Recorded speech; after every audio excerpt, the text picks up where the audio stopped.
Des logiciels d'intelligence artificielle IA permettant de composer de la musique ou de peindre des tableaux continuent d'apparaître sur le marché, une évolution qui apporte son lot de défis en matière de loi et d'éthique.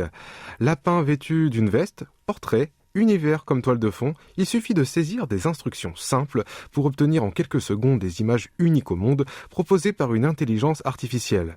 Kakao Brain, une filiale de Kakao, a récemment lancé ce nouveau générateur d'images basé sur l'IA baptisé Carlo. Ce logiciel a appris des modèles d'images à partir de quelques 180 millions de données. Plusieurs outils utilisant l'IA pour la création musicale ont également été commercialisés.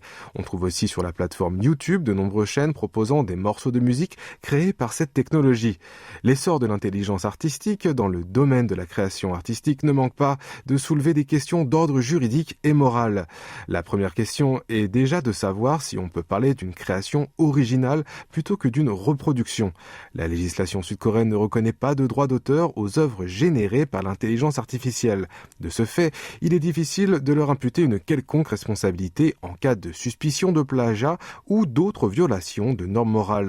À mesure que l'utilisation de l'intelligence artificielle se généralise dans le grand public, des controverses ou des litiges devraient se multiplier concernant la responsabilité et les droits liés aux œuvres créées par cette technologie, ainsi que celle des données utilisées par celle-ci pour son apprentissage.